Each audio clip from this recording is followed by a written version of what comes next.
Okay, good evening everybody. The newly formed Village Hall. Cabinets at the end there, so. Anyway, plenty of room for parishioners. Item number 1 is to receive any apologies for absence and declarations of interest. So. I've had apologies from Josto and Willie, and unfortunately Peter had a last minute emergency, so he's not with us either. I haven't heard from Simon, so I will have to find out. Okay, and we've got reasons for it? Yes, I've got reasons. You can pass around? Yeah. Okay. Okay. Any declarations of interest based on what we've seen on the agenda? This is to councillors? Okay. Just as always tonight, so the usual one of pecuniary interest in the clerk's salary will not be raised tonight. So, the next point is to close the meeting and have an open session, comments and observations from members of the public, and to receive reports from county and district councillors. NB comments from the public should be relevant to items on agenda only, blah blah blah, 10 minutes, 3 minutes, etc. So, now it's closed. Anybody wish to speak about anything on the agenda? Please. 6.7, we're very kindly going to discuss the usual annual request for a donation to the British Legion, for which I thank you. And can I just say a couple of things about that? The cost is still £18 to make, which they've kept at that price for some years now. I think it's about 5 years, which is brilliant. Yeah. I think Peter knows, Chairman knows, that one of you will be hopefully at the Remembrance Sunday to lay a wreath, and you've probably seen that the WI has an open meeting on next Monday, at which Michael Lewis will be speaking about his work fundraising. He was the lad who was injured in Afghanistan, and has had an enormous amount of support with from the Legion. So this is a wonderful way of learning where the money goes. Okay. So, and our total up to now for the whole year is currently at £1,400, which is magnificent. Thank you very much. Thank you. Anyone else wish to speak? Ladies first. Okay, ladies first. No, she was marginally after you. Sorry, Leslie always gets priority. It's just 4.1 really, about the bridge.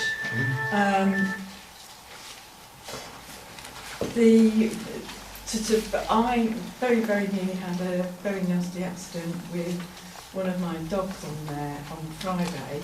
Not Friday, Saturday I think. His paw just went all the way down.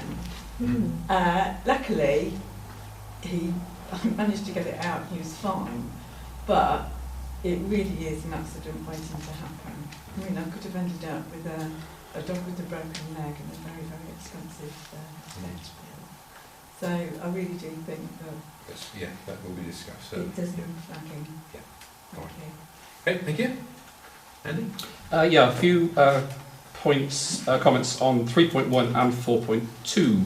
Yeah. First of all, defibrillators, again, great it's on the agenda. I know Anne's been fighting hard to get this on here. But as I think I said at one of the last meetings, I think it's an absolutely excellent idea. And I know that both Town Trust and the Village Hall Committee in principle are very supportive of this. So I would just add my support. I also understand that in the budget in March, the Chancellor set aside £1 million to support public defibrillators. Not sure if that's something that we have access to or can have access to, but any access to funds I think is a good one, so it's worth investigating, I think, that £1 million. Quick couple of points on 4.2. In the documents, particularly the Hilton Green Spaces Management Policy document and the Environment Management Plan, there are still a lot of references to supporting documents that I can't find anywhere that aren't on the website. On the front page, there are 5 documents that are supporting documents. And there's also an appendix, which is the Looking After Hilton's Green Spaces appendix, which again isn't on the website, and I guess The others could be somewhere, but the appendix should certainly be with the document as it's referenced. Sure. Also in that document there is another reference to making a point to look at the map, attached map, but of course there isn't an attached map. So that either needs attaching or removing. Comment, yeah. And on the point of the map, it's now been, I believe, available for a year, just coming up to a year next month for sale. I just wondered how many you'd sold so far, what sort of revenues you'd generated over this year, and whether it's worth thinking of putting it in the public domain now, making it available for the benefit of everybody. Finally, the last part of that paragraph, letter to landowners adjacent to the green, I don't know what that is. I'm guessing it was from the last meeting, reference to grass cutting for villages that are adjacent to the green. I'll just be mentioned later on, yes. I'll be interested, if it is, it'd be good to know what was in that letter to those villages. Yeah, okay. As I think that looking at the grass cutting policy, the policy is to cut between 5 and 7.5 centimetres as a standard across the whole of the green, and certainly those pieces are still bowling green depths in those areas, so they're obviously not adhering to the policy unless there's been an exception made. Well, it's up for comment later on. So Good. Let's not at this point. Good. Thank you, Graham. Okay. Thank you very much. Let's close that section. We'll now go into private discussion amongst ourselves. Item number 2 is to approve the minutes of the Parish Council meeting held way back on the 6th of July. Are we all happy that we were, obviously Sarah you won't be able to comment, but everybody else, you're okay? Okay, can I propose that we accept those? I need a seconder, please. Seconded by Andrew. And all those in favour, say aye, raise your hands. Yep, so that's 4. I believe we need 3 for recording, don't we? Yeah. So that's okay. Obviously Sarah wasn't a councillor at that time. Okay, now matters arising is item number 3. Point number 3.1 is defibrillators. Presentation by Hark and Rhythm Charities. Discussion to follow. I believe that they're not with us, so Anne's going to lead this one. Yeah, I am. Yes, it was just a confusion of holidays that got in the way. By the time the right person was approached Friday, he wasn't able to make tonight, so apologies. But incredibly keen. But anyway, what I did was there were various issues raised when we first talked about this. So I went through all of those with this chap. His name is Clive Setter, and he's a director of AED Locator, who worked directly with the ambulance service and the Arrhythmia Alliance on the placing of public these AEDs. So he was instrumental in getting that whole process set up. So a good chap to talk to. So if I may, I'd just like to go through what the issues were and briefly what his responses were.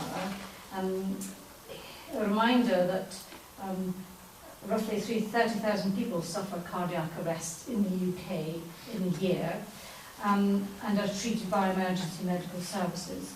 A patient's chance of survival decreases by around 10% per minute following a cardiac arrest. It says if the defibrillation is delivered promptly, survival rates as high as 75% can be achieved. So that's the kind of starting point in terms of whether it's worth having or not. A couple of the issues concerned whether the device would be vandalised, stolen, resold, or whatever. And the Clive Setter was saying that in his 8 years of getting these things located nationally, he could only think of 2 instances when there was anything. One was a felt tip pen used on the cabinet, another was somebody trying to steal them, but they actually have no resale value because you only use them in direct contact with the ambulance service, and they know exactly where each one is, so they're unique, as it were. So once people know that, the chances of it are slim. You can't mitigate against it entirely. The location of the defibrillator is an issue for some, and it's certainly true to say that wherever it was placed, some would be more advantaged than others, and that's just something one would have to live with. the point he made was what worked very well is if it's communicated very clearly where it's located, how it's going to be used, and who the guardians of it are, and I'll come back to the guardians. But in his experience, the communication of it and making people aware of the importance of them being located somewhere visible and pretty, as much as you can, central, was important. What do you describe in terms of these AEDs is that they do work directly with the ambulance service, and it starts with somebody dialing 999. So something has happened, you dial 999, and the ambulance service, if there's only one of you, the ambulance service will say, stick with that person. If you're not actually near the AED, forget that. We'll talk you through keeping the person alive until the ambulance gets there. If, however, there's more than one of you, they still keep in touch, but they give you a unique code so that you can get all the device bits and bobs and apply to the patient, to the person who's not well. And even once you've got the AED out of its box and using it, the ambulance service will stay on the line with you if you want them to do that.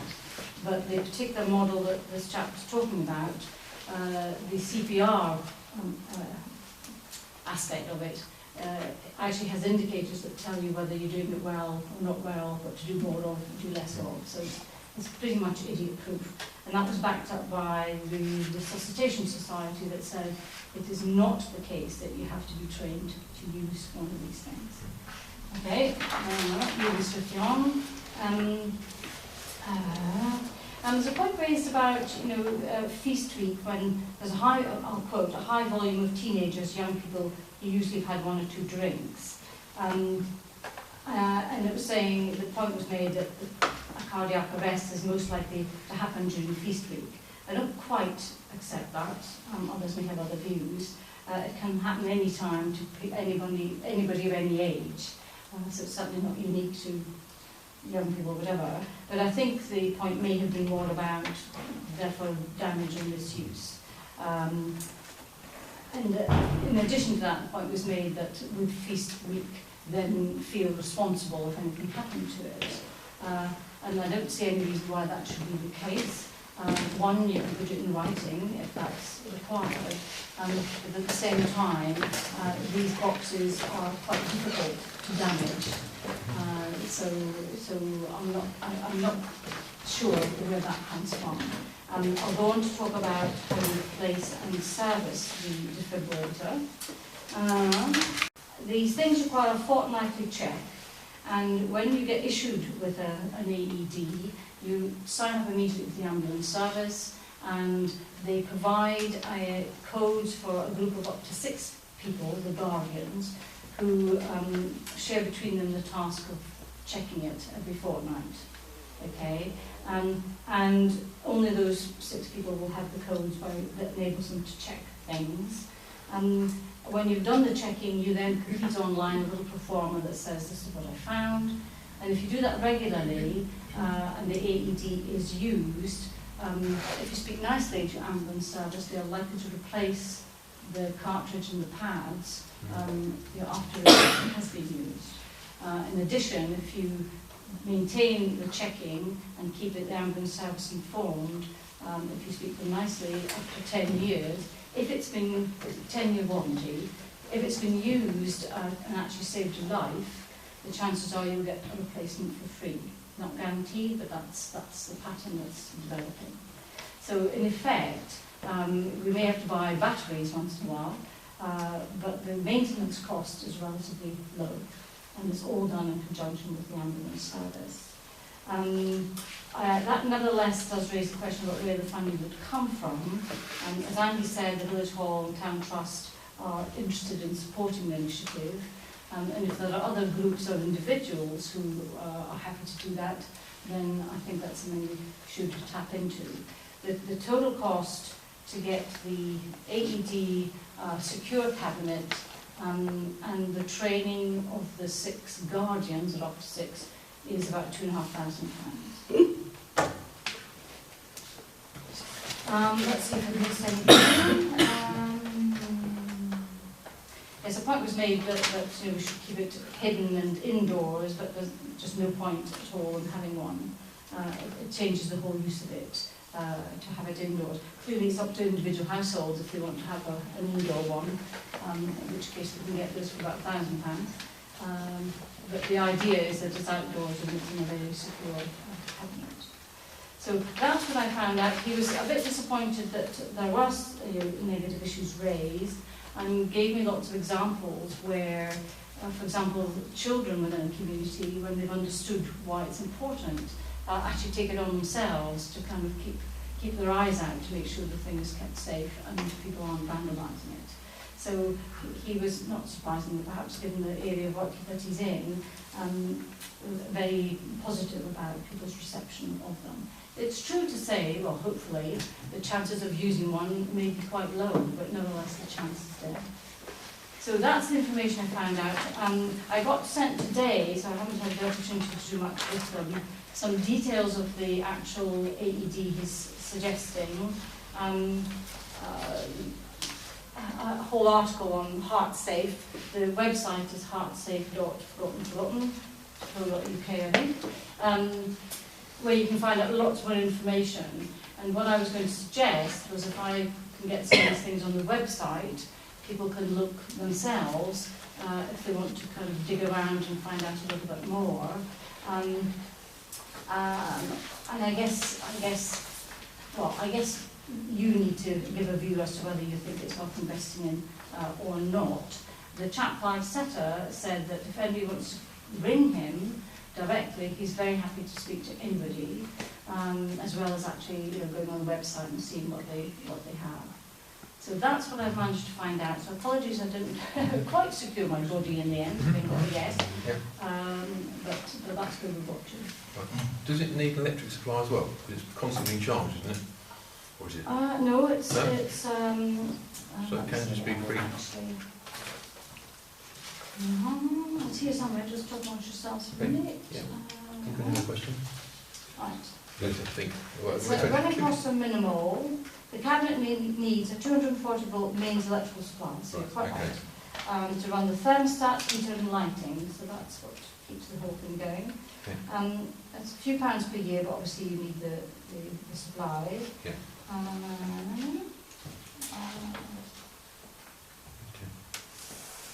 Yes, battery life 3 to 5 years, so that's the batteries need to be replaced by whoever owns it, and so on. But there's lots more information. I'm happy to share it, but I didn't think we wanted to read through 5 pages. Yeah. Well, the object of tonight was to discuss it. Yes, so no exactly. I'm happy to dip into this stuff if anybody wants. Does anyone have any questions? Or? Yeah. I find it hard to imagine this machine being used in time in a situation such as this. I think it is a matter of, I don't know, 3 to 5 minutes or something. That's really the most effective time. I can see that working in a shopping mall or something where there's lots of people there who've got, I know it's a limited training, but do it. And I know it's happened. I just find it very hard here to imagine the phone call for the ambulance and so on that anybody's actually going to get this thing operating within 3 or 4 minutes of somebody actually having a cardiac arrest. But as I read about it working, being used in a shopping mall, I just wondered if there's any sort of record of one of these things being used successfully in a situation such as would apply in this village. Well, on the website of HeartSafe, there is a number of case studies, and I know I haven't read them all for sure. But I think the point I would say is that if someone has a heart attack, then the first and foremost thing a person does is give them CPR as best they can. If they are the only person there, then that's what they do. That is what the ambulance service recommend. So it's not going to be the case, or shouldn't be the case, that someone who's had an attack is left on their own and possibly runs off to get an AED. So the point I'm making is that we're really getting some kind of support to keep them going for those first couple of minutes. And if there is somebody else around, they're the ones that run off and get the AED and make it work. I mean, I think your point is an interesting one, but I'm interested in the fact that they quote the fact that the use of an AED has made such a difference to survival rates. So I don't have the data that says, you know, the AED got there in 2 minutes and 3 minutes and 5 minutes. But they do say that the ambulance service, their target for getting to a cardiac arrest is 8 minutes. So within 8 minutes, well, for a cardiac arrest, that's good. Reduce chances. Yeah. So it does reduce your chance. I mean, obviously we might well get there in less than 8 minutes, but that's what we set as our target. So my sense is that if it saved one life, you know, then maybe it's worth doing. Yeah, I kind of think of the sort of cost effectiveness, like the chances of it working. If it's a 1 chance, it's probably not worth it. There's better ways of spending the money. You can get a better return for it in health terms.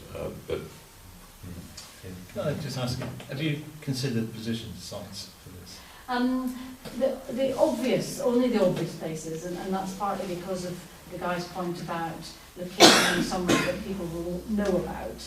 So it's the village hall, it's the shop, or it's the pub. That would be my instinct, because I was going to say everybody, I would imagine everybody in the village will know where those 3 places are. They may know where other places are, obviously, but those would be the most obvious ones. And I guess the pub or the shop being on Potton Road, it's kind of like in the middle of the village, and that makes it best place. But I haven't investigated whether the owners of said properties would be willing, but I'm very happy to do that. What happens when the shop's closed? Well, it'll be on. No, I it's presume it'll outside. be on the outside. I'll be on the It's outside. outside wall and you sort of external cases. It doesn't matter. Yeah, and that site is the one that tells you where they all are, isn't it? You go on the website, Yes, it tells you. yeah, it's right the country. Yes, yes. Obviously, I've missed things. Has a lot of the village members, or the parishioners, been asking to have one of these in the village? Well, it started off when we got a circular through from a company who was directly involved in AEDs. So it came to light about 8 months ago. Oh, certainly a long time ago, and Yeah, it's right, been on the agenda before. Just chatting And through there it. was a suggestion that we send out a questionnaire to see what more parishioners feel about getting one, which we can do, although legally says, well, that implies a cost, which would take up Yes, but it's part of the yes. I think it was on the agenda October last year, Graham. It's a question of how we feel about it. So, yes. I mean, that's certainly an option.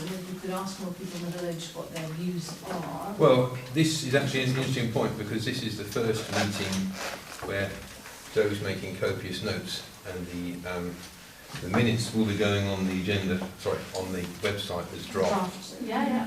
The motion that we passed in June will be action tonight, so the minutes will be on the in the public domain earlier.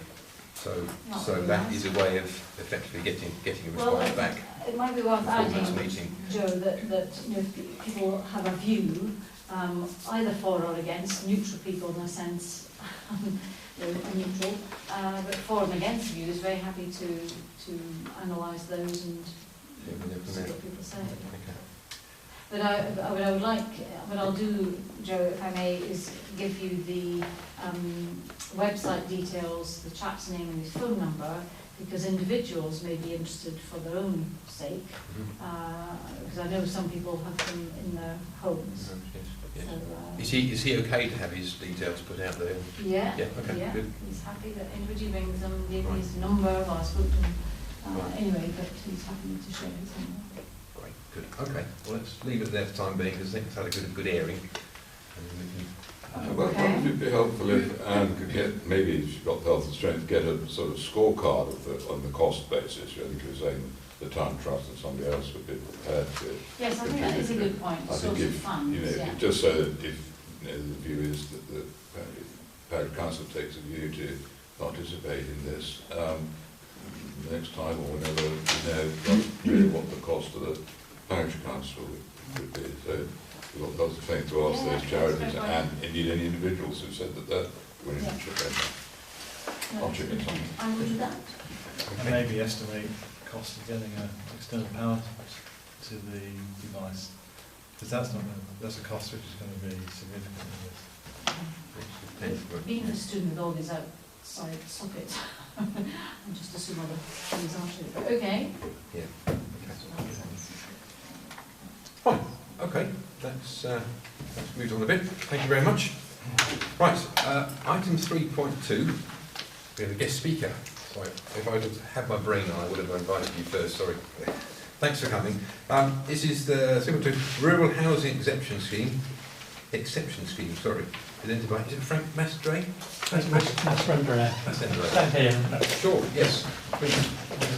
Thank you very much for giving me an opportunity to come and speak to you. First, just to confirm my role in the District Council has been the housing strategy, and my specific role is to try and encourage provision of affordable housing.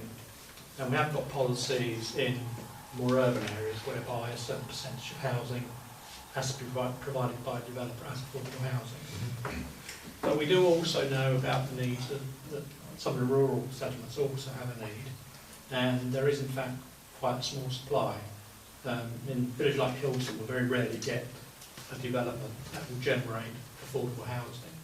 And of course, you don't need me to tell you about what's happening to housing prices. So increasingly, there are more and more people who are not able to afford housing in rural villages. And even when we do get those few sites, we are obliged to allocate affordable housing to first come to the highest priority person. And what that results in is, again, in small villages where even when the few sites do come forward, we have to allocate by priority, local people don't really get a look at. So in order to try and help as much as we can with this problem, we do have a rural housing exceptions policy. And what that does, it would allow us to look at sites that we would not ordinarily grant planning for market housing, provided the sites are reasonably well related to the village. Now we're able, through that process, to also look at local connection first. So even if we have people on our register who have a higher need, we can look at local connection first. But in trying to understand and establish the level of need for a village, whilst we have a register, the information we hold on people is quite limited. So we aren't really able to say, Hilton, how many local people might need that type of housing. And that's why when we look at such schemes, we always start by doing a housing needs survey. And that will go to every household in the village. It will ask a number of questions about people's circumstances, whether they can, and what their local connection is. And the reason I've come to speak to you today is we are aware of a possible opportunity in Hilton, which we've discussed with the Parish Council from time to time. But as I said earlier, in order to really establish that need, we do need to try and do the housing needs survey. So what I thought I'd do is perhaps open it up for a question, if you'd like to ask some questions, then I can answer those, and then we can move on to the next. We've had some initial discussions, but one of the first questions, of course, I'm sure in a lot of people's minds is how do you quantify that need? What sort of person are you hoping to help with this scheme? And what sort of criteria do they need to display to be seen to be somebody local in Hilton?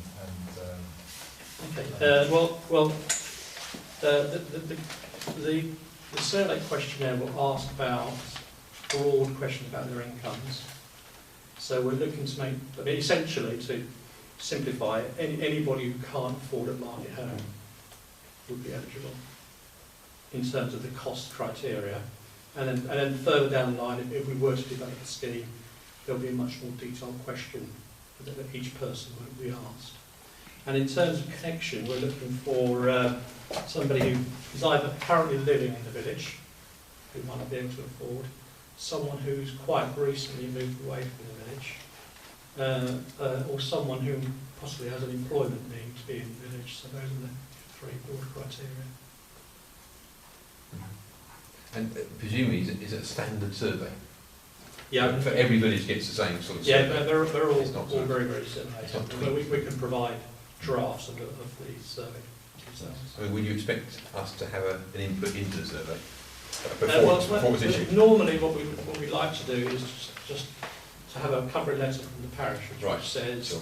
some discussion has taken place, we will support investigating the needs. And again, that's all, Yes. the drafting that can be agreed with you. Normally, your input would be a covering letter, Mhm. and then it would be Cambridgeshire who would carry out the survey, Yes. so at least that way it's independent. And as I understand it, all the costs would be covered by Acre or Yeah, agency or... that cost is also Somebody else. covered by the housing Right, association. Can you tell us where the opportunity is that you're in? There is a garage court in New England, Okay, and there's no, access possibly beyond it. Can you tell us how, if there is a need identified, how the building of the houses to satisfy that need would be funded? Ultimately, there are grants available, and of course, we do need to ensure that those houses are funded and provided below market cost. But increasingly, in these austere days, the grants are becoming much more and more difficult to secure. So the way it would operate is we would look at how many affordable houses are needed as a result of the survey, and then we may look at a number of market homes as well. But through that process, it would only be as many houses, market houses, as you need to fund the affordable. So usually, by far and away, the highest proportion is affordable housing, but there may be one or two balancing, enabling private houses as well. That very much depends on the funding mechanism for a specific site. So can you give us a ratio? Is it 2 to 1 or Well, roughly? what we've done, I mean, we're just about to go to planning on a 10-unit, 12-unit, 10 were affordable, 2 were market. So that gives you an idea. Right. Now, I think we did do a housing needs survey in 2009. Yes. And certainly Hilton's is a much smaller village than Cole, where I'm talking about. So I think in 2009 it was showing about 4 people. I think that's closer to what I would expect. I'm sure that's the kind of scale of the affordable that you're talking about. I mean, how frequent would you expect to do the survey? Because you said it was... Yeah, I mean, it's 6 years rule of ago. thumb about every 5 years. Yeah. Right. So it's about 6 years now. Right. Since the last. And once they are built, presumably then they could be added to every 5 years, or is that the case of once you've got the exception, that is the exception? So that's very much, we would, if we think there's a need or some justification, then we would repeat the process, again, come to the Parish Council first, Yes. and again, that survey will be renewed to see if there's a new need, right? Is that then dependent on the land being available? Yeah, well, we do have to ultimately Yeah, find land, and land, the market value of an exception site is way below market value, so finding a site is often a challenge. Yeah. But presumably it can be chicken and egg, can't it? You've got land, you've got need, you've got land, depending which way it comes up. The point being that the housing association can't pay market value for No, that. that's appreciated, yeah. So Yes. so it's always a bit of a Yes. challenge to But find. then you see the land wouldn't get sold anyway for housing, so it's the... Yeah. How do you continue to ensure that the houses will be continuously used for people with that particular need? Well, usually that's almost self-fulfilling because there is so little supply. It's very rarely a problem. It's just a practical consideration we have is that if you don't on a second letting, you may not have a local Hilton person. We look to the next village, but that is so rarely happens because the supply is so small. It's almost always either supply there is need. And will they have the opportunity to buy these properties at some point in the future? No, we are able to prevent staircasing. So normally a person could buy outright, but through the exception sites we can prevent that. So it's always owned by the housing association or the directly. Okay. So, I mean, tonight was an opportunity to sort of hear some more details and discuss. Presumably then we need to sort of discuss it amongst ourselves at a later date and then sort of come back to HTC with a yes, no, or later or sooner, or I mean, presumably there's no sort of particular time, is it? Other than well, I mean, that's really, obviously in your hands. But right. We've been discussing it on and off quite some time. Yeah, we have. We're quite keen to get a decision. Yes. Okay. It does seem to me a worthwhile thing to do. We'd appreciate it. Not everybody's here. Yeah, I think that's, we've had a certain amount of information come to individuals in the council, but I think we need time for the whole council to fully read it up and understand what the implications of this could be. So I think we have to take the point that it has been rumbling along for some time. Yes. So yes. whether we can try and get this done for next month. Yeah, well, the thing is that tonight's discussion, so obviously there was no decision going to be made, but we would normally put down here what the proposal was, so there would need to be, after the next meeting, proposal to do the survey or something, and then that would then get passed or not. So for tonight, I think, are we all generally happy? We have heard enough? Yeah, let's try and get it for the decision at the next meeting. Yeah. Just one thing I would like Sure, to add sure. is that clearly once we have a proposal, it will be subject to quite wide public consultation. So it's something that we always do as a matter of course. Yes, yes. So there's, as you say, it is just a survey, there's no guarantee that you actually find a need. Presumably if the need's not big enough, it doesn't, even one or two houses probably isn't enough to make it worthwhile. Yeah. I mean, I think something scale of 4 or so would be okay. It would make it viable. Yeah. Was it not viable when you did it in 2009? Well, I think it was 6 years ago, and things were very different. And I think it was showing 4, and that was felt to be quite modest. But nowadays, that's kind of changed really. I mean, if the results show 4 now, we probably would be able to look at something. I think at the time it was quite a new scheme, wasn't it? No. People often think it's been going on 20 years. Has it? Oh, okay. That's long. You've got more experience though. Yeah. Will we have some input into the design of the properties that you could potentially build? Because some of the housing, social housing that I've seen in other villages and towns are just despicable. They are disgustingly built, and the people then haven't got any want to make them look nice and keep them tidy. I mean, look at some of the ones in St Ives.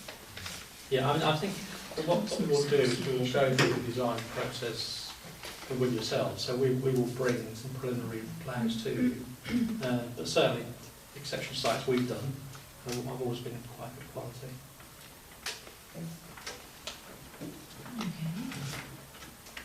Okay.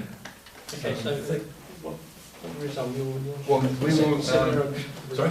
You'll consider. We'll consider it. It'll get. It will. It's not very grand, isn't it? I'm sorry. It won't be down in, so we'll consider your proposal. But we will need to, in terms of allowing members of the public to have their say, it would need to be on the agenda as a proposal to have a survey as the next point. So that's what I imagine we would do. There would be a bit of toing and froing by email before that, but nothing would be discussed in private. It would all be discussed in public, and that would be the next stage as to whether we do go, whether we want to accept the survey or whether we say no. Can I just clarify, are you saying that between now and the next Parish Council meeting, we'll present it as an agenda item that we are proposing we do it? Yes. Between now and then, if people have any comments? They can think about it, yes. Yes. So, I mean, a proposal isn't necessarily, the proposal could be rejected, but that's basically what the proposal would be, is that it would be on the agenda, it would be proposal to accept Yeah, there was just a point about asking people for views. Yes. No, we need to be sure what we're up to, and people, based on what they've heard tonight, can go on to, because we have seen, those of us that attended the private meeting, there are brochures, aren't there? So we have seen lots of brochures Yeah. of houses and things. So There's quite a lot of information available, isn't there, which we Yeah, I mean, should make sure. again, we've got examples of other schemes we've done. Yes, Which we'll yes. happily provide you with information. Yes. Are we obligated to do this? No. And will we get to see the results if the survey does go forward? Will we get to see the results of the survey, e.g. if somebody said they've recently moved from Hilton, would we be able to confirm that person has recently moved from Hilton? Yeah, I mean, the survey becomes a public document. So With the names? It becomes a public document. The names of the people that have stated they have recently moved from Hilton? Yeah, I'd have to check data information on that. Yeah, I mean, I precisely. doubt it will have names. No. I doubt it will have names. I doubt it as well, but I mean, so many people say recently moved Yeah, I from mean, Hilton. Cambridgeshire would be better able to comment on that. Yes. So I think they have access to it, whether they can get publicly available. Yeah, I would have thought with data protection stuff, you'd probably give us a summary, wouldn't you? But they'll all be Give various verified hints. people. Yes. Yes. I think are we obligated to do it? I think the thing to bear in mind is that if we say no, we don't want to do it, then we need to have a really good reason for saying that. It needs to be an informed decision. So either we conduct our own survey first before we ask for another survey, or it could get quite a drawn-out process. I believe if we did say we didn't want the survey, you could still go ahead. Is that right? Well, we've never gone down that route. Right. We've never done an acceptance site in without ultimately securing Parish Council support.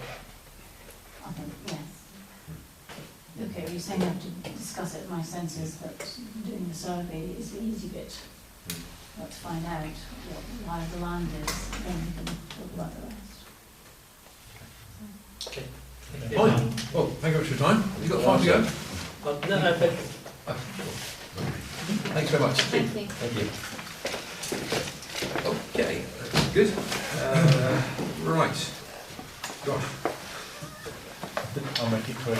Third item on the agenda. I'm missing the clock as well. I thought I moved. Okay, A14 update. So we've had this week a deadline on the 2nd of September to submit further information to the examining authority.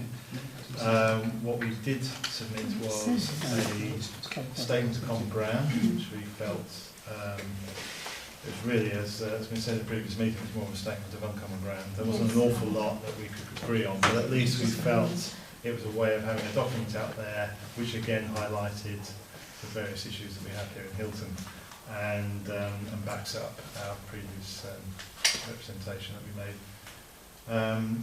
In addition to that, we had, you probably remember, we commissioned a report, a sound report.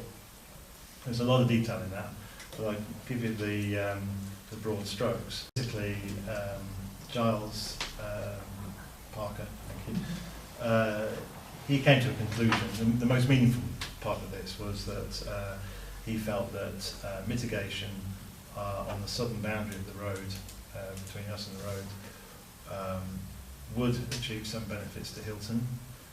That was submitted to the examining authority in Highways England.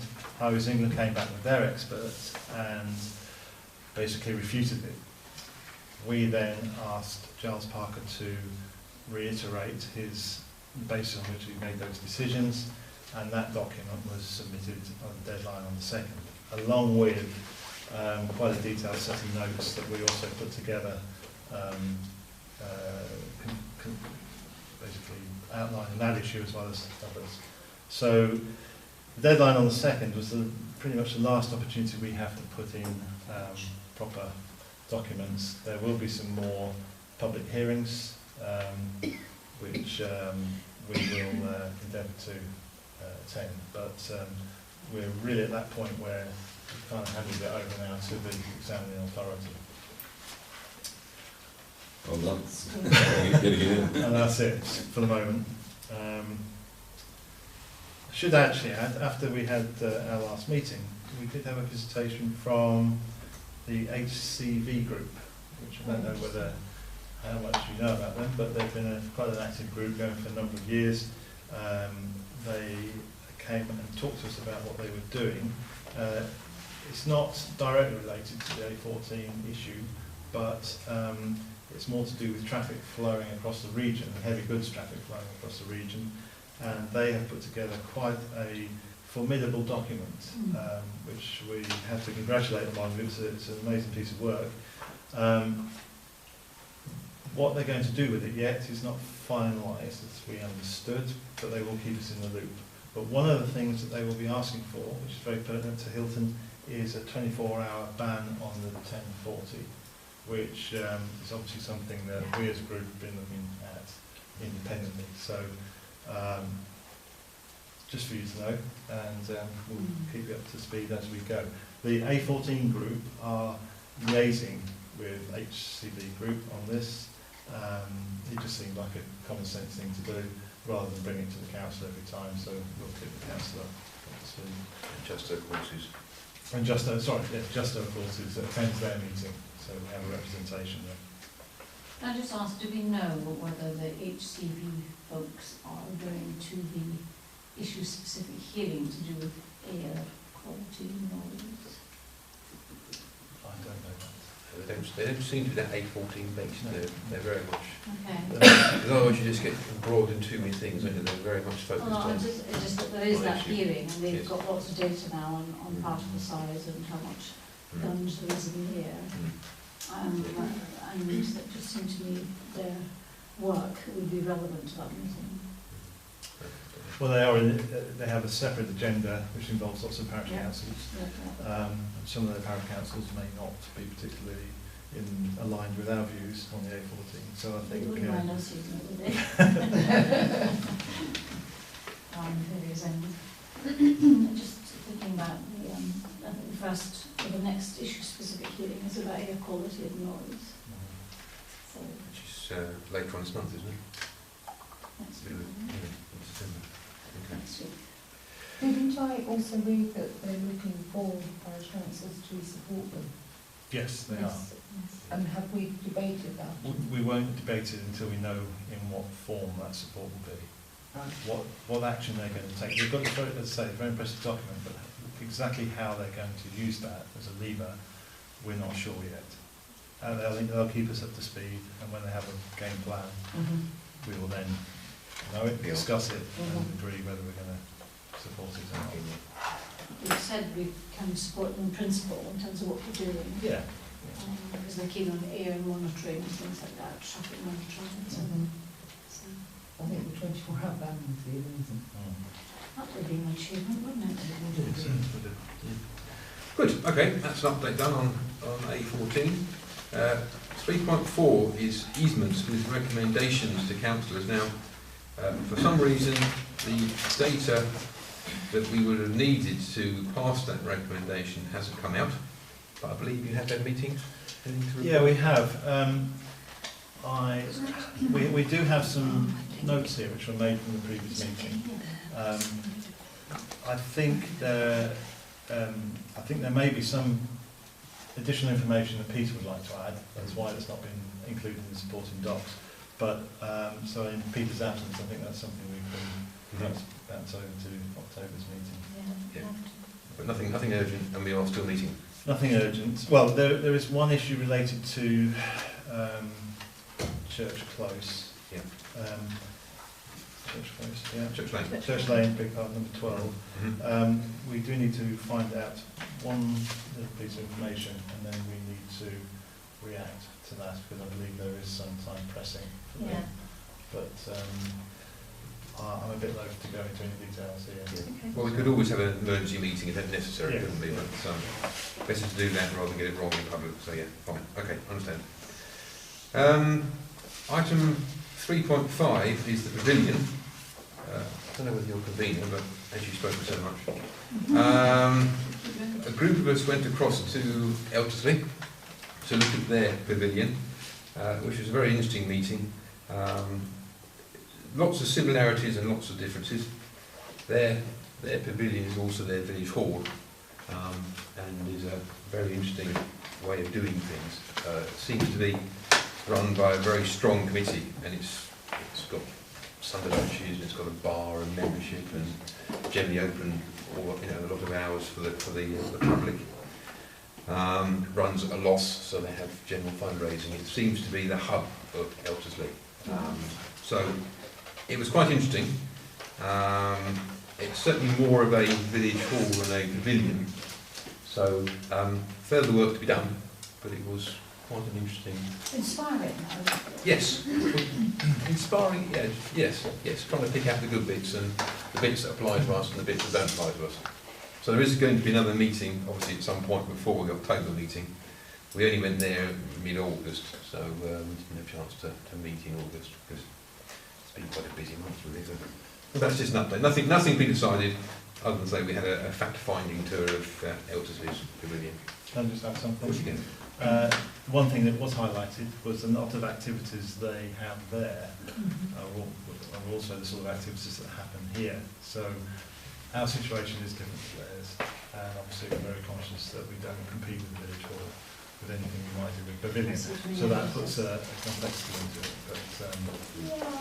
But there are some things that the Pavilion would be better suited for, which wouldn't conflict with the village hall's activities.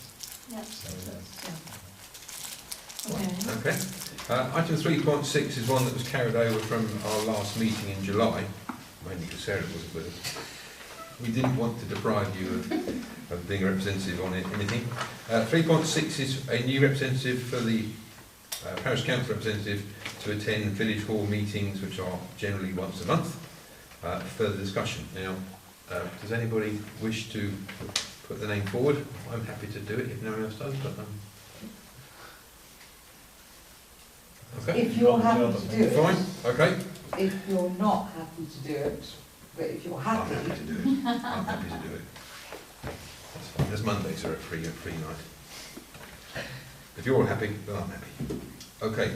Item 3.7 is an update on the beacon, following on from what we discussed in July. okay. We went to inspect the beacon, which is above the ground on support at Alan Rawls Farm. Looks in reasonable condition. Took a few dimensions. The main remit of the work group, if you may remember, is to see whether we can make it truly temporary and portable and therefore more useful. We've got two propositions on the table. Both of them cost the same. One of them is a fabricated tripod stand, which the basket could sit on. This would be something that can be erected very easily, much easier, more easily than the current one. It is something that could we place the beacon pretty much anywhere for any type of event, and then it can be taken down again relatively easily afterwards. The cost of the fabrication, which effectively replaces the oak post, the heavy bit, is £300. The second idea is, maybe you want to cover this, do you? The second option is? We have been in conversation with the pageant master, the beacons that they have been using at various beacon events, and whether they would be available for sale. And it works out that they're going to be a similar price. So these would be a design that's already, it would have history, it would have pedigree attached to it, because it's designed by, I don't know if it's actually designed by, but it's used by those who organise the national events. So that's their option, and just by chance they do seem to be a similar price. That's the two options that we have at the moment. What does it consist of? No, go ahead. What does it consist of, the pageant masters thing? Don't know yet, because this one's being redesigned. The existing ones have all been sold out, but we understand there's a new design about to be undertaken. There's no history there. Well, it's going to be history in its fact as it's been designed for a national event. Is it a sort of temporary thing, like a tripod? Yes, oh yes, yes. Because you Or remember a post that's got to be stuck in the ground? No, it's a tripod design because these are the ones that we use on the VE days that we've had one in Huntingdon and outside Buckingham Palace, etc. So they have, it will be of that sort of design, we understand.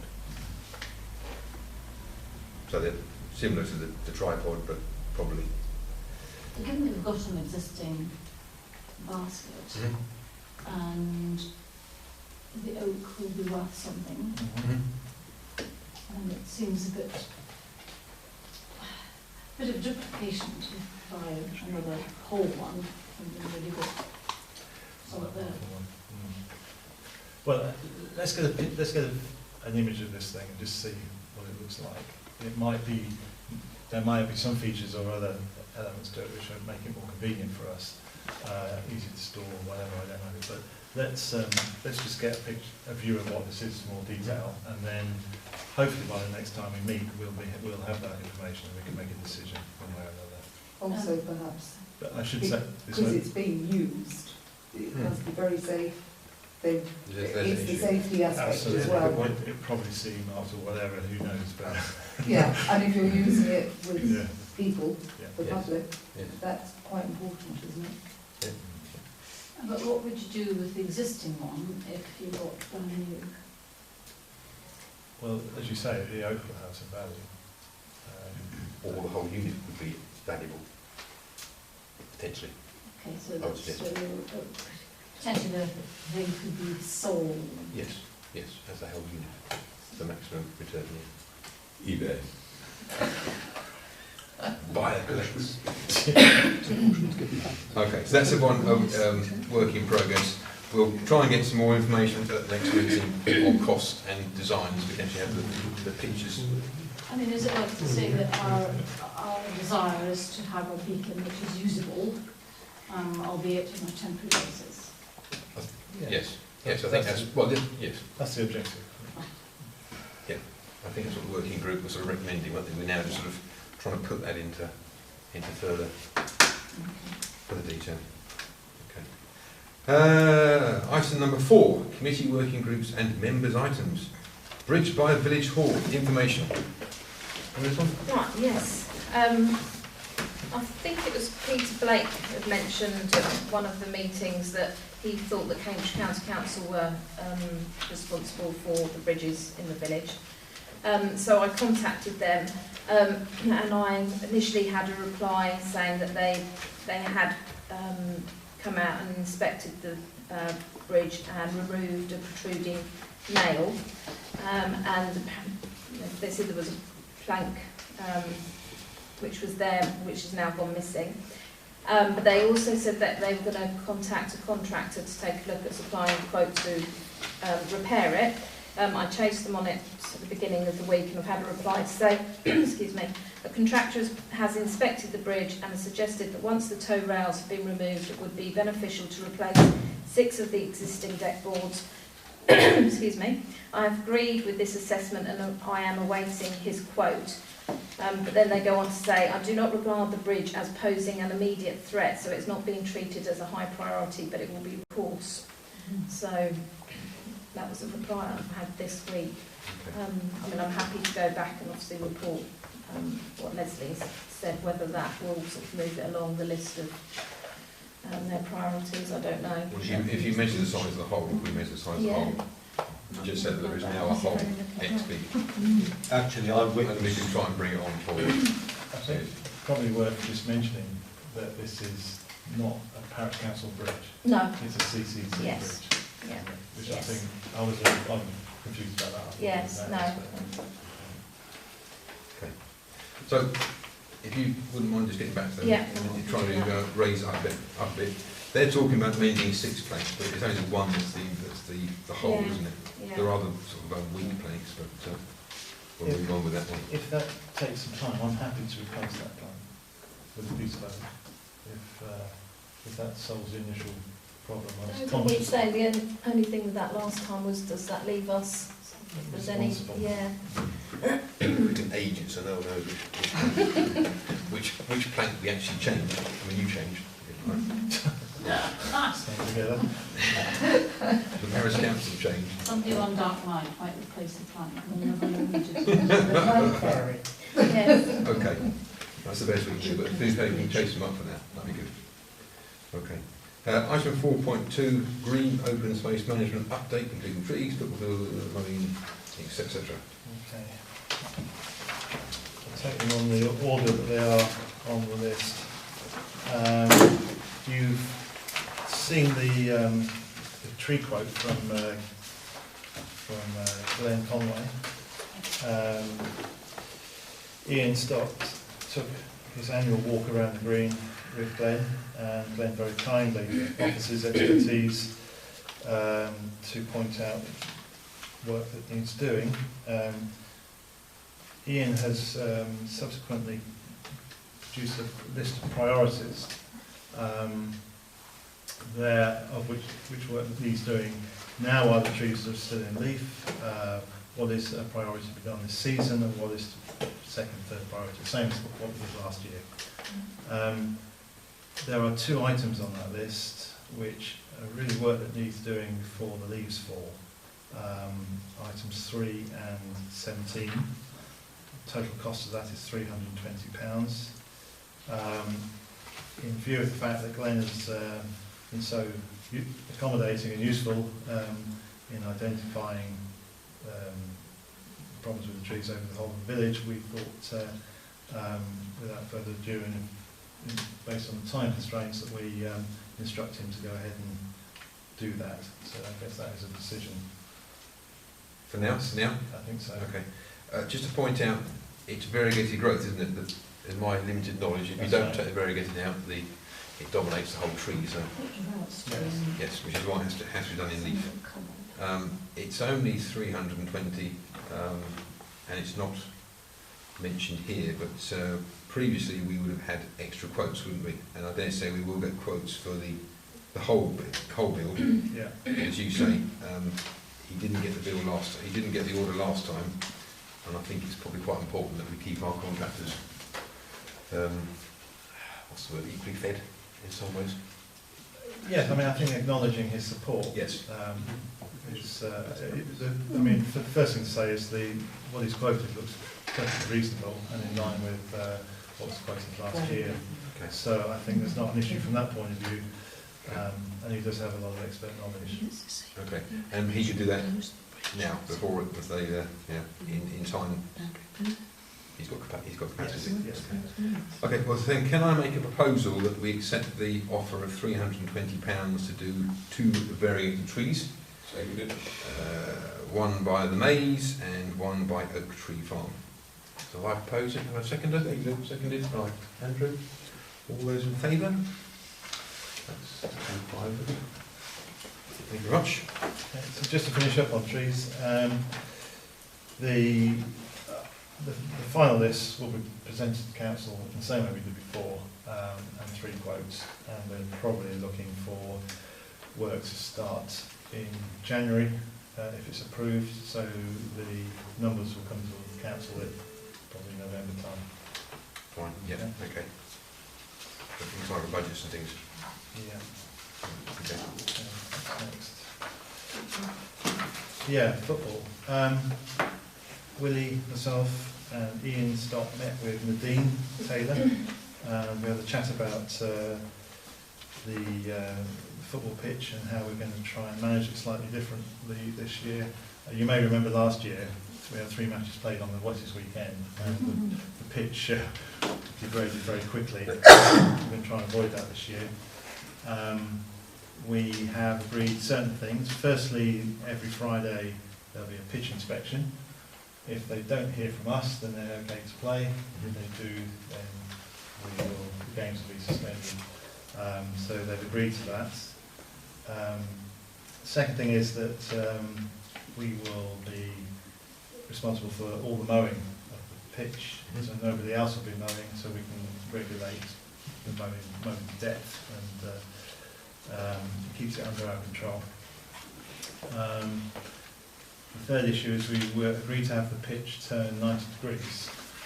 The point of the greatest wear was underneath the trees by the town drain where they don't get a lot of light. It's very boggy ground. Turning it 90 degrees means the goal no longer faces out to the road, which is quite a good thing. It does mean one of the permanent goals has been removed, and thank you to John Carter here. He's reconditioned the ground, filled in the lump, the dip, and put new turf down. Now the only issue is that turf needs time to grab hold, and so the pitch is still where it was, but we've given them 6 weeks for the turf to take hold, and then we can turn it around to the proper orientation.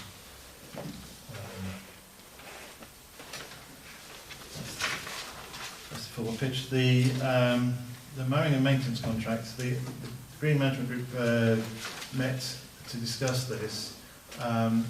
We're going to put together, you may recall the contract comes up for renewal in April next year, so we're going to put together a new mowing and maintenance regime contract, a draft for the council to consider. I won't go into too much detail now because it's still very much in the air, but just to let you know that the work group is working on this, and so in plenty of time for the council to look at it before we have to commit to the new contract. Will it be in time for our new budget? Yes. Well, we need to put a pre-set request in December, and we would have to agree at latest beginning of December, but we would be talking about it October, November, so October's a bit tight, but November? For 2 months? Yeah. As a start. I mean, at least if you can let us know it's going to be more or less. Well, what we did think was going to be a good idea was to try and include a lot of the separate bits. We pay for digital clearing separately, and that's an ongoing issue. There's a certain amount of tree work that can be done, low-lying tree work, which could be included, as well as the mowing, and also leaving an element for directed works, if you like, so we can, based on what happens with growth and weather and whatever, we can adjust accordingly. Yeah. Okay. Good. Okay.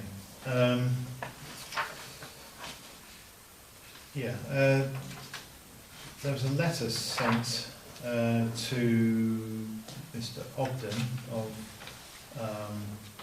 HTC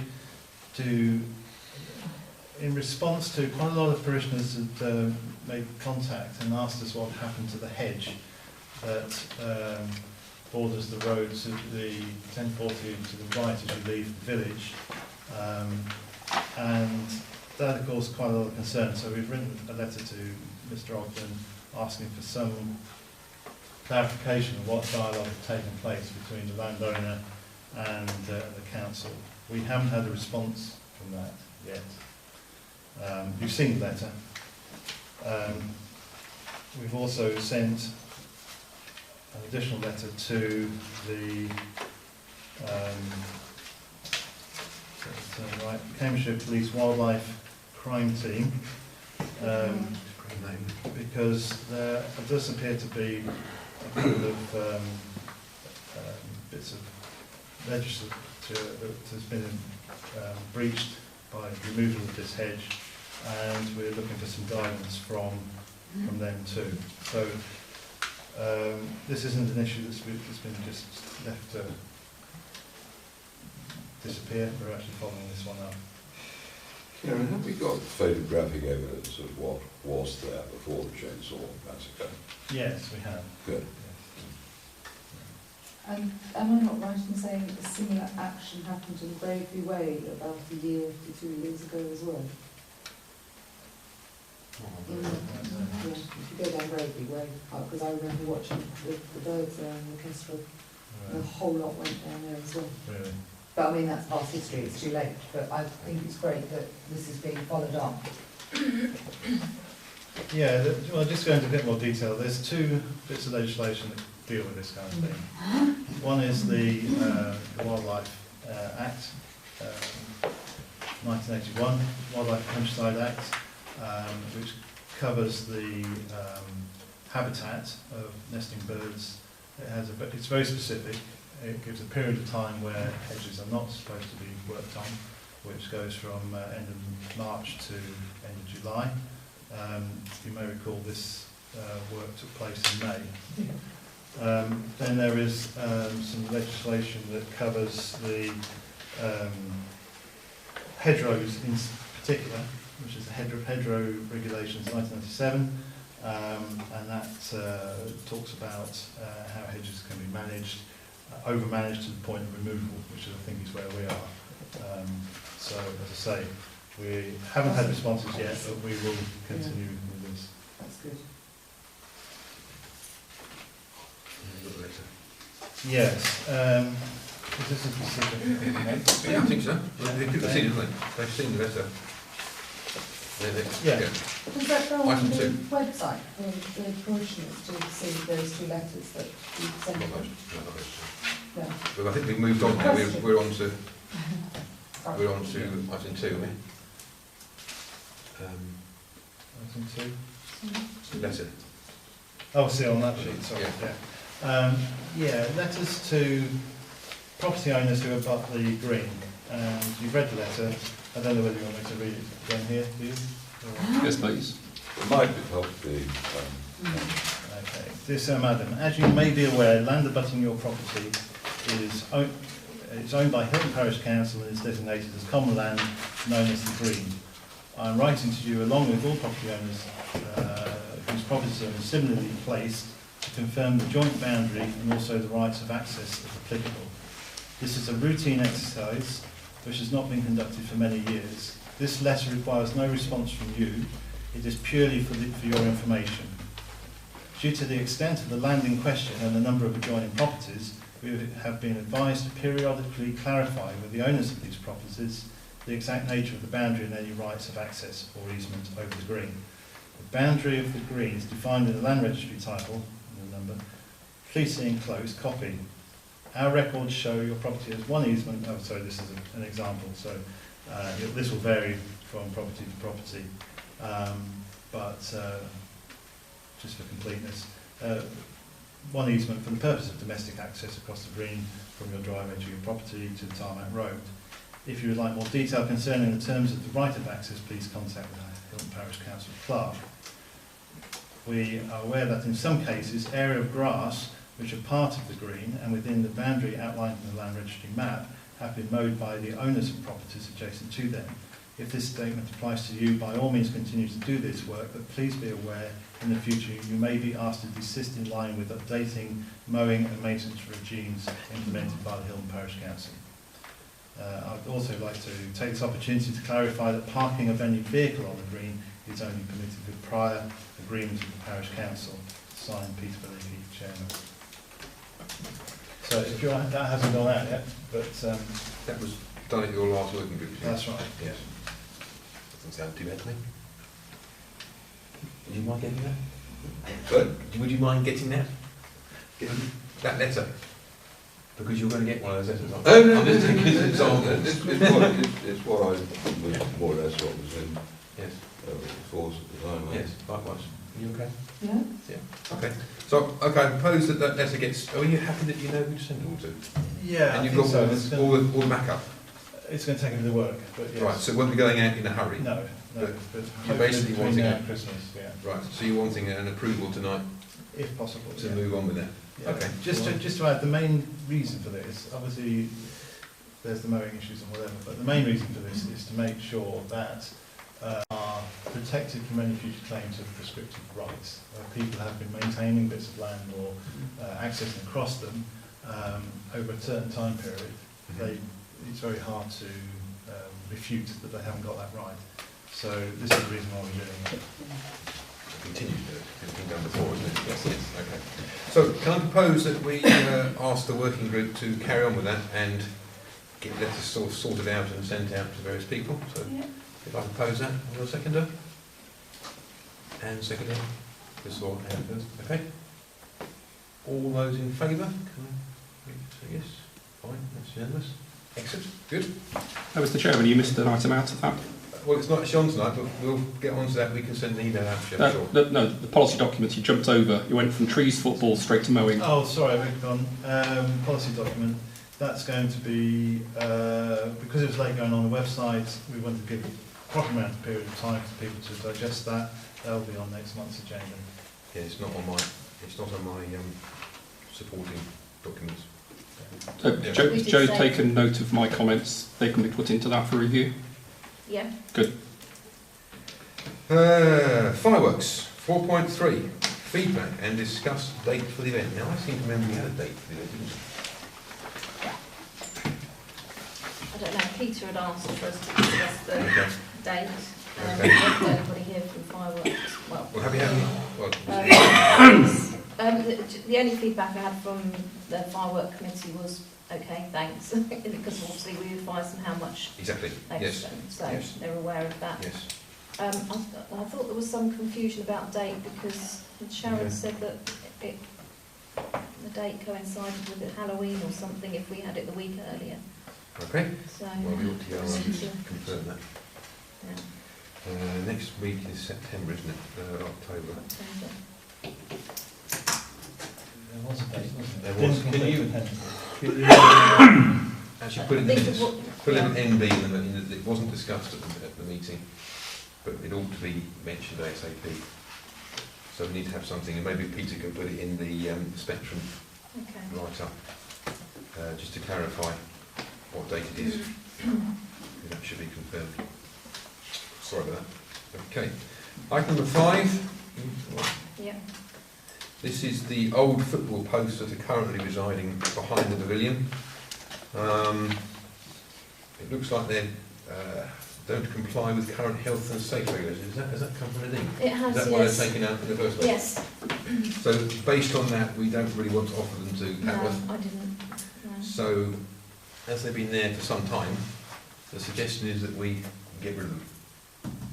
Unfortunately, scrap price has gone down because of the Chinese, and it's falling all the time.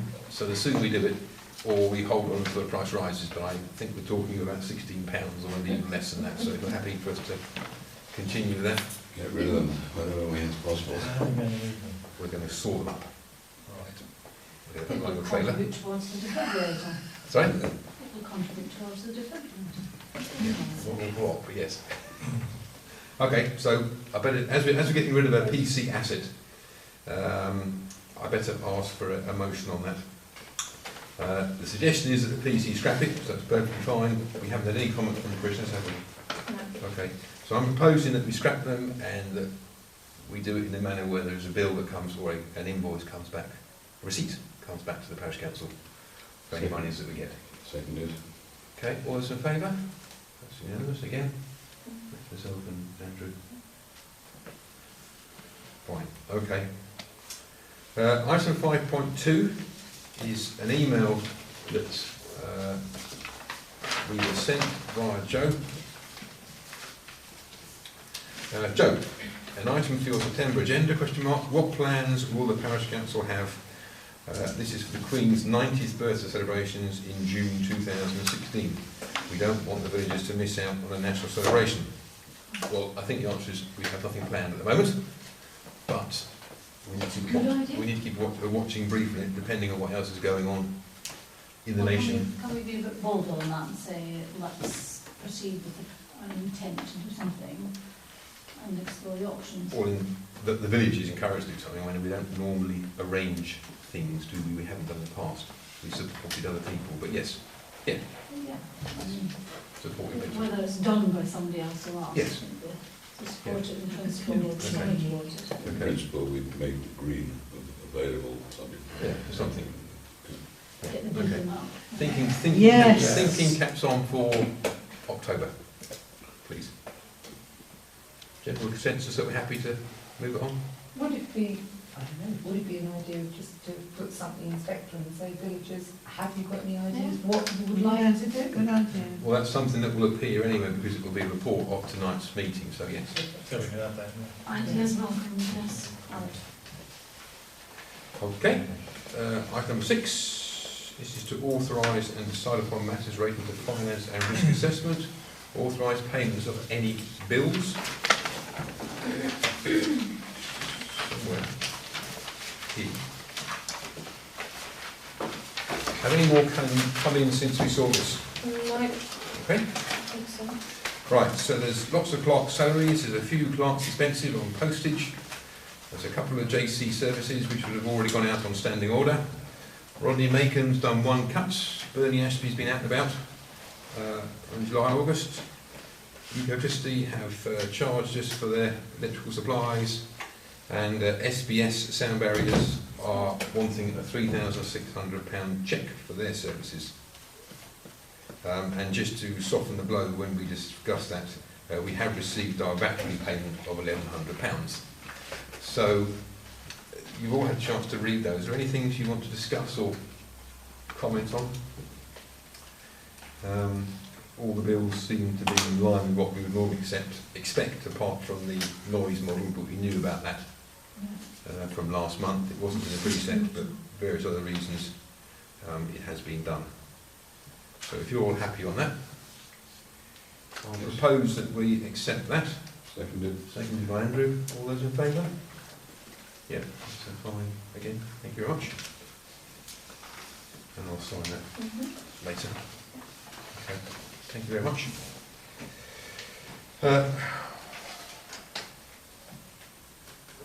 I've done 6.3, which is, well, move on to 6.2. Sorry. This is a street lighting maintenance contract from Balfour Beatty. I'll ask you to give us more details. Yes, sorry. Well, this letter only came through to me on the 4th of August, so obviously, unfortunately, we haven't met between me receiving this and now.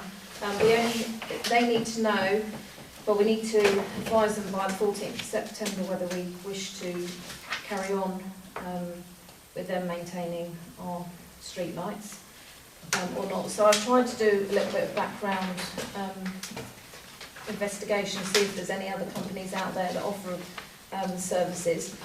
Didn't have very much luck on my own, but I put an email out to other parish councils, and I've had a couple just come back in today. I've had a very brief email from one company that their prices are slightly better, but obviously we haven't really had any time to go through and compare the contracts, so I'm not really sure whether or not we go back to Balfour Beatty and say that we're not happy to renew at this point. Can we delay it? But then we obviously have a gap in maintenance, or whether or not we decide to carry on with Balfour Beatty. When does it come to an end? In September? No, it's already come to an end of June. It came to an end at the end of June. And they wrote to us in August? Yeah. Just not good, is it? No. Personally, my dealings with Balfour Beatty haven't been wonderful to date. Well, if they've taken this long to get round to suggesting it, I'm sure we would ask for a delay. The only thing is, obviously, we don't have any maintenance cover in that. Have we not had any since June? No. I mean, that's the thing. I mean, hopefully, we're not like, how likely are we to need any between now and one more month? What's happened between the bulb goes? I mean, the company that have quoted also sent me a list of other parish councils that they work for, and there were quite a lot of local parish councils that they, So we need time. we do really, yeah. Unfortunately, it's all come to us a bit late. So Could we have an extraordinary meeting just to go through the terms and decide? well, I can obviously get copies of If that two comes, out to us, to everybody. You were talking earlier that we got a finance meeting this month. Yes, we have. If that could be presented to the finance meeting, Let's make a decision. then we yeah. could make a decision, not decision, or even just recommend it for next time, that it then gets brought to October meeting as But a are you all happy recommendation. for me at the moment to go back to Balfour Beatty and say we're not happy to renew at this stage? Yeah, well, yes, Because I've Yeah. got to let them know by the 14th Yes. of September. yes. Otherwise, So they'll it's- just Yeah, assume that we're happy. it's missed our meetings and we'll be discussing it at the next meeting. Okay. Are you also going to just check with maybe a couple of parish councils Yes. how they're Yes, coping well, with this other company? I mean, the recommendation came from another parish council, and then I asked them to give me a list of other parish councils that they currently look after. I will just ping an email to a couple of them just to see what their records like and how they've been. Excellent. Balfour Beatty's quote is per light. How many Yes. lights have you got? 29. They're still listing PC 21 despite me telling them that it's been, well, they removed, it's been removed. How much are they charging us for? At 30. Yes, their quotes for 30 nights. That was one of those, isn't there, any longer? I mean, just briefly, I think their cheapest quote was, is it 21 something? 21? The 3 year was 22.39 net. No, that says 3 year and the other one says 3 year as well. So I'm Oh, assuming sorry. the other one's 1 year. 21. 21.19, and this other company was £19. Yes, and these will be Something. back sort of. Yeah. Yeah. Okay. Fine. I suspect they'll probably want to come and look at the lights, won't they? Before they take them on, Very they'll probably possibly, want to yeah. check that they're okay, but okay, that's something we can discuss with them. But if that can be done in time for the 15th, we'll at least have some background done. Yeah, okay. That'd be great, thank you. Okie dokes, right.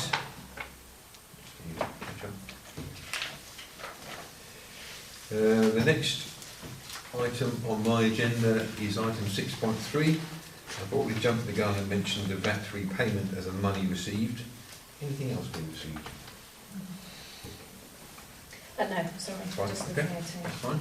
6.4 is to consider renewal of SLCC membership for the clerk at a cost of £40. I made a bit of a boo-boo, sorry. I read the wrong piece in my literature about the cost. The cost was actually £103 for the headline. Sorry. What is the SLCC? It's Association of Local Council Clerks. Oh, right. Society, sorry. Right. When did you need to do that, right? That's a good question. I can't remember when I joined. Let me have a look. So is it when you joined rather than annual? Well, actually, as it's come out, it's probably an annual thing, I would imagine. We need to double check that. It is helpful. Yes, yes. They're there if I need advice on things, and have been quite useful sort of backing me on things, and Well, someone for me to turn to, really. we have to put an amendment here of an extra 90s. Yes. 100,000? Yes. I did send that out on £63 the plus supporting this. document. First of all, are we happy in principle that Joe joined it? Yes. Okay, so what we need to do is put some note in the minutes Okay. that the cost is actually 103, not the 40. Yeah. I don't think it's worth bringing that back to council. It's important that membership is continued. So on that basis, can I ask for I'll propose that we pay, or we allow the £103 to be paid. Can I have a seconder? Second. Oh, I'm going to take care of it because he hasn't said Okay. Right. All those in favour that we do that? That's fine, thank you. Right. Sure. Yeah, great, okay.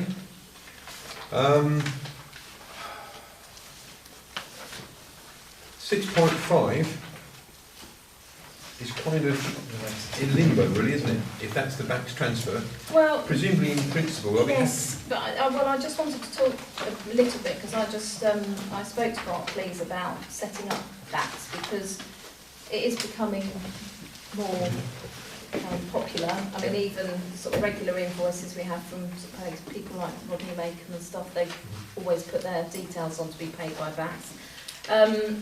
So I wonder if it is something that we should look at doing anyway as a council. I spoke to Barclays today and they said that we'd need to fill in a mandate to allow that to happen. But we could still operate in that if I raised a payment, we would have to have somebody else to log in and then authorise that payment. Right, So okay, it wouldn't, yeah. because I said obviously I can't and I don't want to take responsibility for Yes, doing that alone. yes. Just Record needs some, keeping as well, isn't it? yeah. So it just Okay. needs some paperwork filling in, which they've emailed across to me. Okay. Got a mandate change form and Right. For such a small number of payments, I half wonder whether it might just take this much time to do it by back as it does by cheque. yeah, I mean, it's not the issue necessarily. I'm quite happy writing out cheques, but we've actually, Balfour Beatty, for instance, have actually asked that we now pay them by backs rather than sending cheques. They don't want to be paid by cheque anymore. Yeah, but that was related to the two bills we had to do with removing them, which won't come. I mean, we'll very rarely make a payment to them, presumably. Yeah, Well, they unless we take their lights up. yeah. Their light. Well, that's done by standing order. No, No, it's not by cheque. We could pay them by cheque, or they It could be done this time, give them money, Well, or it would they take depends it? on how much it is, because the standing order isn't that specific amount. We don't, well, you can set it up, Rather than you give them the money yeah. rather than take it. Okay. Okay, personally, I don't see a problem as long as we get the right safeguards, but I'm going to suggest that comes back to a finance meeting because it seems to be Yeah. directly responsible for them. Mhm. But any comments, adverse, plus, minus? Extra banking charges if you're doing that. When I said about it, said it was cheaper than doing it by cheque, so. Cheaper for who? Well, why don't we check out, we can slide on it down and then... I think I'm worried about the safeguards, that's all. There's something else, because it's, Peter's our banker. Well, actually, you're pretty good. No, I mean, I think we'll say, I mean, I've limited experience, but I think that backs are just as safeguard, just as safe as Well, I did and say I unsafe wouldn't as- want as any- checks. Arguably, it'd be slightly safer, but I think this is a difference in safety. Oh, yeah, because you can set it up as two people have to authorise it still, I wouldn't have, I wouldn't be able Do to other authorise parish it. councils do that? when they I do don't that? know. Is it worth actually finding One out? for SLCC, that. You know, Yeah. the hassle of having two people trying to authorise all the time, you know, you discuss the bills, you agree what bill's going to be paid. We do need two people to authorise, because obviously it's parish council Right. money and Okay. We currently have two people that sign the cheques, Yeah. which is why it's quite easy, because you can sign them tonight. Yeah, so I had them all. Yeah. But that's the way things are going, isn't it? You can start charging for checks. Exactly. Yeah. Can I just stall and just ask you to just check the other, Yeah. check with SLCC, Yeah. since we've, Possibly for financing. just in case there's an Yeah. issue. But you don't have It'd be a shame just to sort of jump the gun, we actually need to, That's but fine. in principle, we're happy to Okay. ask them. Okay, right, Item 6.6 is a one-day basic tree inspection course. Discuss the decision required on asking Ian Stott, who is currently our tree warden, to attend. This is a cost of £228. Currently, Ian does it from what I would suggest was his experience of nature and whatever. Obviously, the advantages of this course would be to benefit his knowledge. And there's something here underlined. I must emphasise that those trained to the base level would not be responsible for the safety of the trees. They were just advised.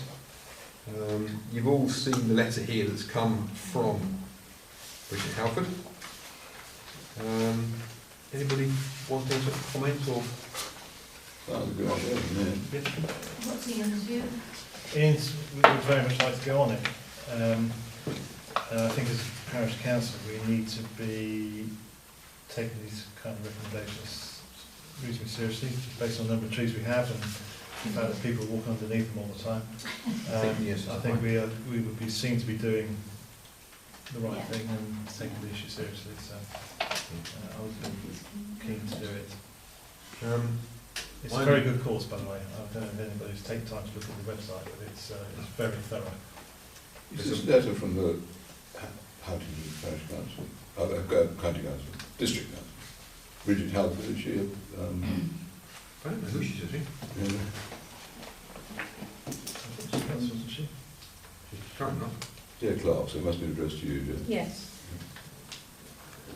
I don't know. The address is not hasn't come through on the forwarding data, Double check that. but this is going to be I think it in was. November. It sounds a good idea anyway. So we all happy? Yeah. Okay. So I'll propose that we spend £228 on Ian, subject to him continue being our tree officer. He's happy to carry on, is he? I haven't put the question directly to him or got him to commit for any time period, but at the moment he's happy to carry on. Is anyone else worried about this amount of money just being given to him for a training course with no time attached to it? What do you mean no time? Well, supposing he left in a year's time. Oh, I see. You can't tie somebody in for £228, No time attached to what, sir? Well, at the moment, we're suggesting, or we're recommending £228 is spent. on Ian attending a course because he's our tree warden. Yes. But there's no tie back from him. He could hand back the tree wardenship tomorrow, or sorry, the day after the course, and then go and work for somebody else. But if we're happy, Could drop him dead. well, he certainly could. But I'm just putting it to you that we're happy. Yes. Do we see any concerns? The status quo remaining, I think. Fine. Okay, that's fine. As long as you had it brought to your attention. So I propose that we spend £228 for our tree warden. Yep. Seconded. Quite you then. All those in favour? Thank you very much. Request from Margaret Shardlow to consider donation to the Royal British Legion. As I mentioned at the beginning, this is 2 off wreaths at £18 each. We previously have given more than that. Yeah, previously it's been £60. So I'm proposing that we would consider the same donation of £60. So what did she put? Are we okay with that? Do you want to up it or down it? Okay, so I propose that we do the same of £60. Can I have a seconder for that? Seconder. All those in favour? That's a 5. Thank you very much. Thank you very much, Councillor. Okay. Item number 7 is councillors' items for information only. Andrew? No. No? No. No? Yes? Not quite sure what you're meant to say here, but I've got a couple of items. You can say what you like, but we can't discuss it. Okay. If I'm saying wrong, tell me. I stopped 9 kids playing football over the graveyard wall a couple of days ago. They were having a great time. And then, but I requested they didn't do that because I didn't think it was a very nice thing to do. No. Then had a natter with them and said, look, you're bored, what do you want to do? And they, obviously it was after school, the first day after school. And they said it would be really nice if they had the other football net on them, because they've only got one. And then they also said, how about, and they all were pretty for this, how about a table tennis? Outdoor table tennis center. And I just thought, well, this has been brought up in the past because I was listening, and maybe we should discuss that further. Okay. Thank you. Well done. They were friendly, were they? Back. Oh, they were very friendly. Jolly good. Yes. Jolly good. You were so Yes, they were friendly. small. Anne? Yeah, I've got 3 things. Good. One links to your point, Sarah. We had a communication from Tyler about basketball pitches. Yep. And I've been trying to contact him, but he hasn't replied yet. So I don't know quite whether he's serious or whatever. The issue of location was the issue then and remains so, but I have done a wee bit of homework. For example, I went to Little Paxton where they had a multi-purpose something or other pitch, which they got lots of grants to create, build, etc. So there are ways of creating these sorts of things, or table tennis outdoors, but the question would remain about location. So, as I say, I haven't heard from Tyler, but whether that's worth pursuing with them, I don't know whether he had any ideas in his mind about location.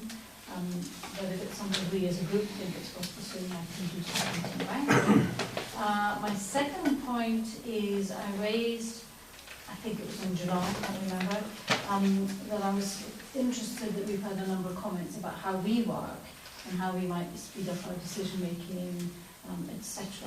So I like to propose that we put onto our agenda a discussion about how prepared we are to review how we make decisions to ensure quality, robustness and speed. All ideas welcomed. And secondly, part 2 as it were, how prepared and willing are we to review how transparently we operate? And that's really in response to some of the requests about us communicating across a number of mechanisms and media. So are we willing and prepared to review that? So those are my 2 questions I'd like to offer about how we work. And my last comment is I'm very conscious talking to a number of people, not necessarily in the village, that some people are concerned to support Syrian refugees and indeed other refugees, and a number of parish councils are doing some very specific things, either by gathering donations to take to people or individuals offering up the homes or whatever. Just to say that Citizens UK on the website, you can actually sign up there to either say I'll donate something, or people can come and live with me or whatever. So I just felt it might be appropriate to show that we have some eye on the wider world, and give people the opportunity to do something about it if they want to do. Okay, thank you. Okay, I've only got two really, which is Tuesday 15th, Yeah. which is our next meeting, will be a planning meeting. Judo club here, aren't they? Till 7. So we'll be the meeting. So, Do it later. yeah, we'll have a, the planning will be at 7:30 and the finance will be at 8 o'clock, subject to all being available and minutes out of agendas and things. So that's Tuesday 15th, we have a planning meeting, there's 2 applications, and then the finance will be at 8 o'clock, subject to availability. Okay, thank you very much. See you then. Thank you. Thank you. I have checked it's available, but I just need to check the, it's been needed for a bit longer. Sorry, I was looking at Leslie.